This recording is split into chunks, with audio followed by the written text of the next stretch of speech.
Welcome to World Builders Anonymous. Kick that world building addiction and actually finish that novel with your hosts Vito and John.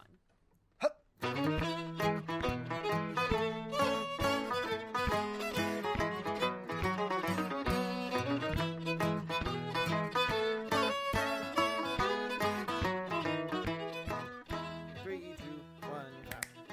Three, two, one. Ooh, You timed it so good. That was so good. That was immensely satisfying. That was immensely satisfying. Bravo. Welcome to the podcast, everyone. Well, hold on. I've got to take care of something. Oh, it's gross. Oh, that was way too much. Well, John can hear me a lot better than you guys can because I'm using a separate microphone to record myself talking to him than I am to record the podcast. It felt like I was in your That was throat. like in my throat because I'm using a headset microphone. I can only hope that in the recording it's not I backed off. intense as I had it. That was too much. Ooh, okay. Oh, boy. Anyway. Now, we are back at it after a week of not much writing because there's hurricanes forcing me to evacuate where I live, and Johnny still has a baby, which is the world's ultimate pet. World's ultimate pet. It's the world's most needy pet, certainly. Well, Vito, you went from a couple weeks ago being almost killed by wildfires, and now you're staring down the throat of a hurricane. So, that's true. The universe you are having a fun time. The universe really doesn't want me to record this podcast, but we're doing it anyway. Darn it! Because we don't care about the universe. The universe can go kick rocks. That's how it goes, right? Well said. I'm an author. I write words. I'm a good word person. Anyway, yeah, we've not done a ton of writing this week, but we've done a lot of thinking about writing this week. Lots of thinking. Haven't we, John? Indeed. So much thinking. My brain hurts from all the thinking. Totally. I've done. No, we actually have a lot to talk about today because we are thinking about getting back to our stories after, for me, not as long of a hiatus, but you've had a little bit of a hiatus with the baby and everything. Yeah. And I've had some positive experience coming back to my story with fresh eyes and actually experimenting with going back to plotting rather than discovery writing a little bit now that I have a foundation to jump off of. And I think, is it correct that you're thinking about doing that as well, John? To some extent, I have a few kind of strategies I'm looking into trying as a way of sort of rebooting the writing process. But we'll get into a few of those here in a second. Yeah, totally. Anyway, thank you for all your listener questions and for the best week we've had in this past week of downloads, which has been super cool to see. For sure. I don't really know what prompted that, but maybe everyone was just so excited for us to get back to our regularly scheduled programming, or perhaps it was everyone was so enamored by our new swanky podcast art. I think so. Couldn't help but click on it. I think that was a part of it. I think also, and that was probably it. Actually, never mind. But yeah, thank you guys for all of your downloads and for listening. That's pretty cool. And for your kind comments. We've gotten a few Facebook comments and Instagram messages and all kinds of fun stuff from you guys in the past week, which has felt so good for our little egos. You guys are so sweet. You're just stroking the egos so hard. Johnny's just playing with knobs, stroking egos. Oh, don't say that. I was adjusting the volume on my microphone. Oh, man. That's it. I don't want to talk about it. Anyway, let's jump right into our discussion today. So we're coming back to our stories after a little bit of a hiatus and trying the discovery writing process a little bit more than we've ever have, at least. For me, it's been pretty successful. For John, it's been hugely successful. You've gotten a lot of content written. You've, 8 or 9 chapters now? I think I've finished 10 chapters, and I'm in chapter 11. That's something I'd like to talk about at some point, too, that we might have discussed a little bit in the past, like what makes a chapter. And it's really more of scenes at this point in the writing process. Oh, yeah. At least for me, it's like one scene, and then the next scene is another chapter. And it's important not to be married to the chapter structure. I literally just go like, okay, that's a completed sort of section arc. Let's segment. Start something new. Yeah. It also helps that I have 2 perspective characters, so when one ends and another begins, that's clearly another chapter. Yeah, and do you go back and forth every chapter? Like, do you stick with one for multiple chapters? No, when do you go back Darren and forth? gets 3 for every 1 that Soul gets. Okay. At this point. Yeah, totally. But yeah, so we're coming back to our stories We originally had tried a outlining process that included like something like 32 different beats, like story beats. And that ended up being a little bit overwhelming, I think, for us, because we needed to think of it in a little bit more of broad strokes, because we didn't really have an entire story in mind yet. We were still kind of working on exactly what happens when, and we only had more of a overarching sort of concept of our stories. Yeah, and we're so little now, writing babies. Yeah, exactly. So now that you've written, 8 or 9 chapters worth of material and sort of discovered this world and these characters a little bit more, do you feel like you are ready to go back to the drawing board a little bit? Not the drawing board, but incorporate what you've done so far into a greater sort of overarching outline? Or do you think you're going to continue to kind of push forward with the discovery writing and continue to sort of let the story unfold organically? It's a little of both, I think. I think I am arriving at a point in the story where it's becoming more important for me to know where I'm going. We've introduced the characters, kind of introduced the world. I want to do a little more of that still, obviously, but we've gotten a little bit of content in there and the ball's rolling. But now I need to know where that ball is actually rolling to. I need to know what kind of tension and opposition to set up so that when it comes to the fore, so to speak, it's more satisfying for the reader and it's an actual justified plot line. So, I can't get to chapter 20 and suddenly be like, oh, and here's why the world's ending and here's why Darren's the only one who can save it. That's bad writing. And it's even bad writing for a first draft. I need to be setting up now and later on go and kind of set it up more before this point even. But I basically, I just feel like I'm at a point where I need to know where I'm going more. However, I really have enjoyed the process of discovery writing, and I don't want to stop doing that. So I don't think I'm going to go and plot in any kind of intricate detail, like all the different beats of the story from here on in. Yeah. I think what I'm going to do is sit down and think about, certainly, and maybe even write out broad strokes of the main overarching plot from this point, kind of get an idea of who the bad guys are, what their motivations are, kind of figure it out from a story perspective, but not plot it necessarily. And then once I have that target, start discovery writing with that target in mind. I think that's kind of what I want to do. Yeah, just kind of zoom out a little bit and sort of in broad strokes figure out where this is going and kind of what the point is in some ways. And I've done some of that already. I think I've talked about that on the podcast even, some of the details of the opposition that I've come up with and whatnot. But more than that even, I want to kind of not just the tension of the story and the opposition, but I also want to think about the main characters and kind of what their ulterior motives are and, what's going on behind the scenes a little bit and kind of add a little extra layer of life to the characters in the story to help me sort of, I used the word already, but bring more life to what's going on as I move forward. And kind of give more fuel to that creative process rather than, I've felt very much too, like the discovery writing has been good in many ways, but it has given me this very surface level, very thin storyline that I sort of discovered. And there wasn't a lot of depth to it because it was all just on the fly and it wasn't really built upon anything else. I mean, for me, it kind of was because I've had this idea for a long time. But even so, like I stepped in a lot of new directions, which is great for like exploring some new directions and getting new ideas. But I didn't feel like some of the choices I made were justified because there wasn't causation behind it that I had kind of built up over, a period of time. I think discovery writing, and not just discovery writing, I should say, this whole process has been very good for me from a writing standpoint. As I've mentioned before, I haven't done a lot of writing before this. From a fiction, fantasy perspective, and engaging in this process has been really helpful. Finding out what I like and what feels good writing wise, and kind of discovering for myself the way that I like to write and the process that I enjoy. And I'm still discovering that, but discovery writing has definitely been something that I did not anticipate liking very much. But I think it's a really, really good way to get a first draft, and kind of the way I'm thinking about it now.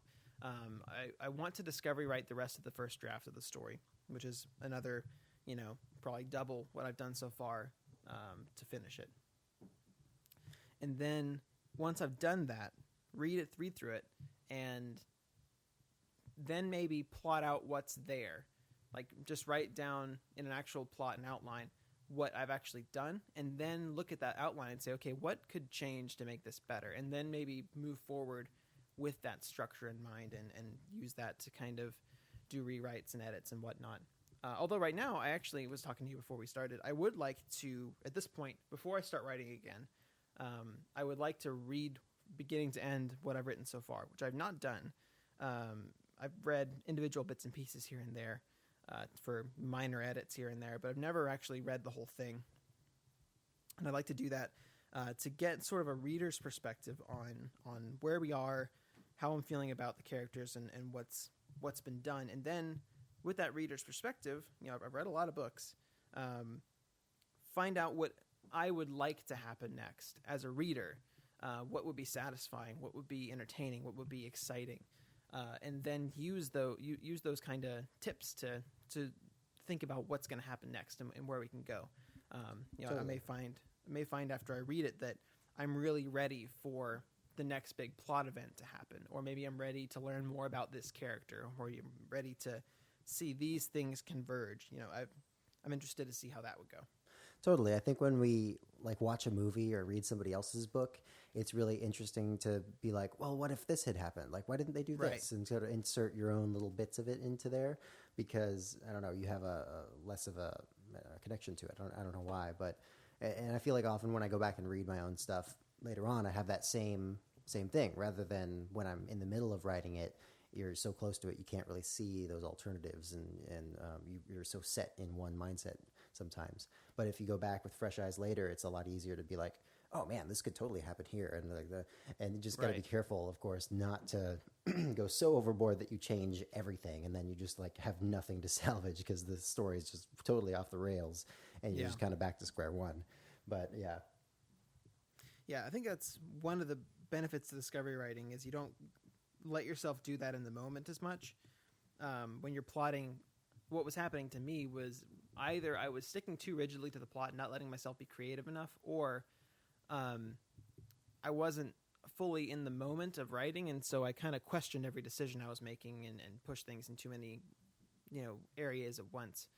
One of the benefits of discovery writing I found is that it actually helps me maintain a coherent, singular, linear movement, I guess. The downside of that is maybe you don't have as much depth or dimension to it. Like you're saying, it can feel kind of flat. But which is actually that's the opposite of what I thought would be the case. I thought that plotting would be a lot more like you put restrictions on yourself because you choose what's going to happen here, and that sort of reduces your choices as you go on.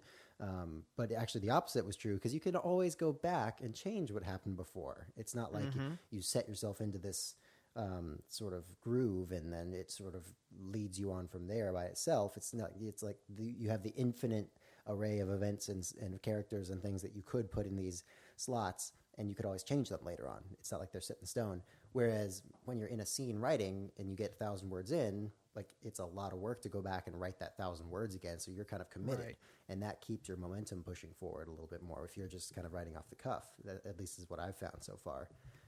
So it's actually the opposite of what I thought it would be. I thought that if you're just making it all up as you go, that's what would lead to the infinite array of options. But it's actually not the case. Yeah. And also, more than that even, I think for a world-building addict such as ourselves from time to time, discovery writing is a great way to get yourself to do something. And now that I'm where I am, 30, 40,000 words in, 10 chapters, whatever, I'm in it now, and I'm not going to abandon this at this point because I'm too far in to give up and try something else at this point. So now that I'm here, I'm able to think about other stuff a little more because I'm not going to just give this up now. I'm not going to move on to something else and forget to write this. And, I'm in it now. So I can afford to think about things a little more. And it's like I was saying, once you've written 30, 40,000 words, you don't want to go back and redo that right now, So you're kind of committed to those things you've already written down, and you can use them as a base and use them in that plotting process, just like we kind of thought it would work, how we thought it would work, in which you make a series of decisions and use those to restrict your options later on and kind of let the story push itself forward almost. And when you haven't written anything yet, that's really hard to do. But when you've actually written, an entire first third of the story, and you have this base to kind of build everything on top of, I'm thinking that might be a little bit more, or lead a little bit more to what we thought plotting would give us. Yeah, it's been a huge learning process, and I'm really, really excited to see where this goes next. So the strategies that I'm looking for to reboot this is, one, reading what I've written so far and kind of making some informed decisions based on that. The second one is continuing to take a quick step back and figure out some details of the story so that I know where I'm going. And then the thing is just to keep pushing into it. The mantra of just keep writing is still very much at the forefront of the process, because ultimately, once you have a draft, you can do whatever you want. That's kind of when the world opens up to you and you can really start making the story great. At least we hope so. You have to get to the finished draft. Well, so I assume. But you got to get to the finished draft process first. And so that's, at the forefront of everything, that's kind of the big goal right now, is to get a finished draft, which it just seems impossible right now. Like, it's insane how much work has to go into it, but I'm excited to get there. Yeah, and I think it's important not to get sidetracked and get lost in the plotting process all over again, because that's still very possible for sure. We don't want to sort of get all obsessed with making the story perfect at this point and figuring out every little detail and getting paralyzed by that again, because that's kind of what paralyzed me, I know, before, is just trying to make it perfect right now before I even start writing it. And I'm sure the same thing could happen even with all that we've written so far. So I think your idea is a good one too. Still think in broad strokes for the plotting. Like, don't get involved in just trying to hit every single little beat with a plot point, or something like that, or figure out, I'm not trying scene by scene what's going to happen, instead of just kind of, who's this? What's their motivation? What's the climax going to be? How do I get there? That kind of thing. Yeah. I'm planning on doing some extensive changes after the fact. And that's necessary in part because, the first few, I feel like my writing style has grown already over the course of writing this book. And so I feel like the writing at the very beginning of the story is quite different now from the most recent stuff I've written. I think I've improved as a writer. So there's a lot of stuff that has to get changed, which we expected going in. So I'm trying not to sweat the details too much and trying to figure out all the different, intricacies of what's going to go on and who is this and what's he going to impact the plot later, and, trying to figure out every detail. It's not helpful right now. Much like excessive world building early on, it just doesn't help you. What do you think you'll do if you sort of, in your zooming out process, think of an event that requires a setup that would have happened prior to what's already happened, or would require a scene in the middle of what you've already written? Like, you'd have to go back and write something to set up something that you think of for the future. Do you think you'll go back now, or just kind of make a note of it and keep going? I think I'd be willing to add a scene prior. Yeah, that's what we talked about, being additional rather than reductive. Yeah. If I found that I would need to replace this chapter with a different chapter, I don't think I would do that right now.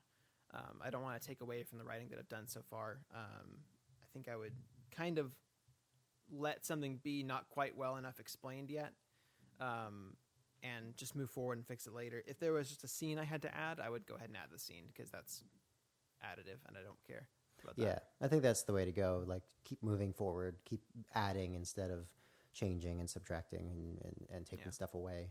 I can kind of keep building that word count and keep building towards that final or first draft, I guess. Yeah. If your word count is going up, you're writing a book. So keep doing that. That's good. I like that. Don't make your word count go down. It's sad. Yeah, it is very sad. Not that words make a book, but words do make a first draft. Words literally make a book. Well, yeah, I guess that is true. That sentence made no sense. I'm ashamed. Pray tell, what do make books? Pictures. Pictures. That's what Andy, my kiddo, is going to think soon. I guess so, yeah. Books are just pictures. Books are pictures. Nice. With some stupid words in them. Ugh. Stupid words. Well, hopefully I will have some time while I am fleeing the storm in Atlanta to work on this a little bit. Living in Texas, we never had exposure to that kind of thing. Like, we had tornadoes. Evacuate. We never had to. No, we never had to evacuate. No. We've had some pretty major tornadoes that came through where we lived in Texas, but we've never had like a whole lot of damage to our house or anything. There was some flooding at some point too. There was some floods every now and again. Yeah, but not where we were though. No. There were definitely tornadoes very close to our house at times. Yeah, one definitely jumped over our house at one point and tore the roof of the house like a few doors down from us. Did I tell you one time when I was at school and I came home, there had been a tornado and there was a fireman stopping everyone at the entrance to our road, and he told me that our house was gone. What? Really? Yeah, he said, "Where do you live, son?" I said, "On North Munson." And he said, "Your house is gone." I'm like, "Well, thanks for breaking it to me gently, Mr. Fireman."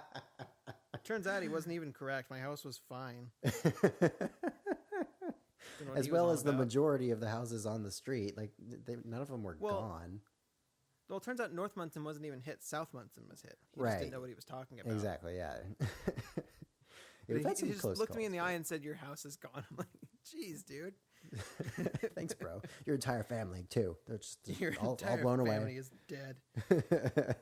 That sounds like a good start for a book, actually. Yeah, that's actually not bad.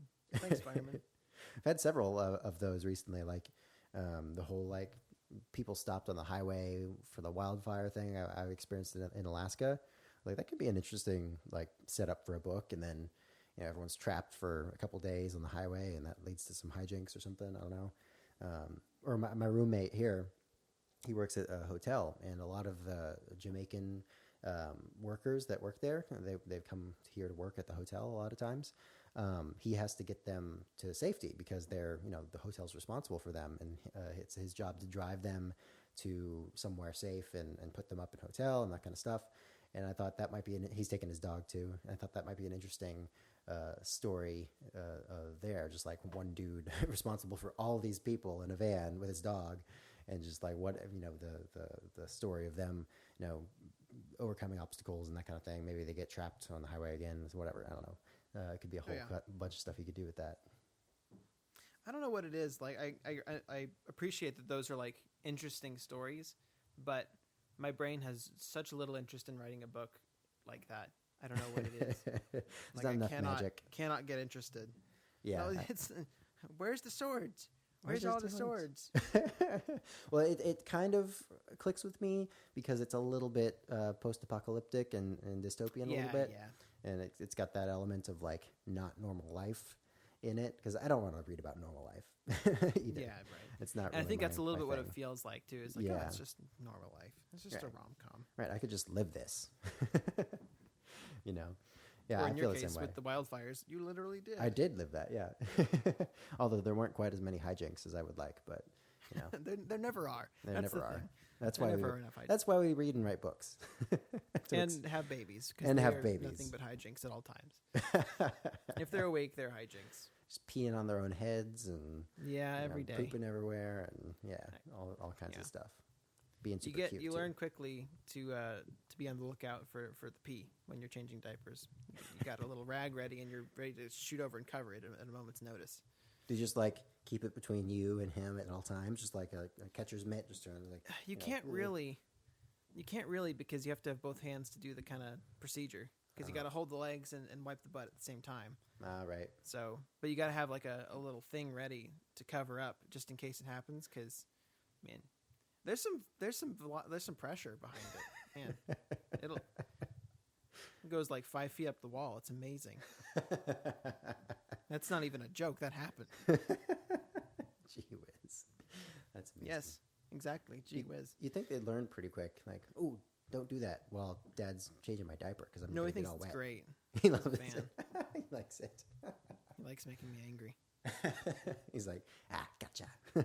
He especially will do it at 4 a.m. When I'm barely coherent and like just wanting this to be done, go back to sleep. He's like, haha, I'm going to make this really hard right now.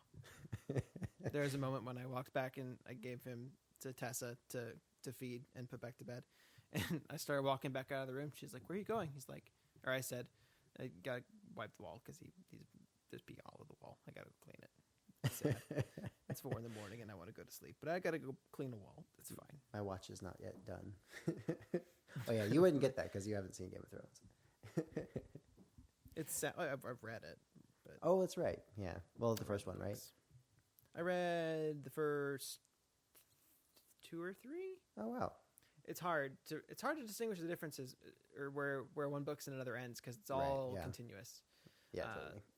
And I at some point quit, but I do not recall where it was. Nice. I think it was after. Well, I guess I can't spoil it. Yeah, no spoiler. After things happened that were important. Okay, cool. Which is every 3 pages in Game of Thrones. But whatever. That really narrows it down. Cool. Anyway, we should probably bring this back to something relevant. Yeah, we should probably wrap up there for today. Johnny, do you want to plug our things? Plug the things, indeed. So, on basically all the social medias, we are World Builders Anonymous. That's Facebook, and Twitter, and Instagram, and all the ones that people actually care about. On Reddit, we are I said that too fast. WBA_podcast. You can shoot us a message there or see what we're up to. Reddit's pretty cool sometimes. We have an email where you can email us some critiques or questions or comments, or you can even send us a chapter of yours to critique, because we enjoy doing that. That is wbapodcast@gmail.com. We have a website, worldbuildersanonymous.com, where we sometimes post articles, and you can find the podcast there and some information about us and whatnot. I'm actually thinking about writing an article for the website soon, but yeah, don't hold me to that. And you can give us a review on iTunes, because we appreciate that. It's a stunningly difficult process to leave a review on iTunes, so we will be very appreciative if you manage to do so. But enter at your own peril. Cool. Was that it? You still left for a second. Like, is he going to breathe again? I don't know. I think that's all of them, right? Cool. I think so. Anyway, thank you for listening, guys, and we will see you next time if I'm able to come back here at all. If there's still he isn't whisked into the ocean. If there's still an island here, rogue hurricane. Yeah. See how it Tess and I goes. were looking like, is Hilton Head coastal? And Tess is like, it's an island. Of course it's coastal. Right. I remember that now. It's nothing but coasts. On the south tip of South Carolina, no less. Exactly. It's like right on the border between South Carolina and Georgia, almost. So, and it's you're like target number 1 for old Dorian. Yeah, it's not going to be great. Oh, it's not supposed to make landfall at this point. It's supposed to stay in the ocean, but that just means there'll be a lot of water pushing up over here, and a lot of rain getting dumped on us, and a lot of wind. So, and once again, you're an island. Exactly. So I'm hoping that doesn't happen, but it should be okay. I'm anticipating that everything will be fine, but we'll see what happens. And we're not going to be here, so I got to go to California anyway this weekend for a gig, and I'm meeting my connection in Atlanta without having to fly out of here. So it should be fine. Do you have to pay to fly to California for gigs? Of course. Oh, you mean does the band pay for me? Yeah. Oh, when I went to Alaska, they did for my gigs that I do with my event band. They reimburse me, but they just take it out of my pay later. But the gigs pay enough, like these weddings and corporate events, for it to be worthwhile. Ah, yeah. So a lot of flight miles. Yeah, a lot of flight miles. Anyway, thanks for listening, guys. We'll see you next time.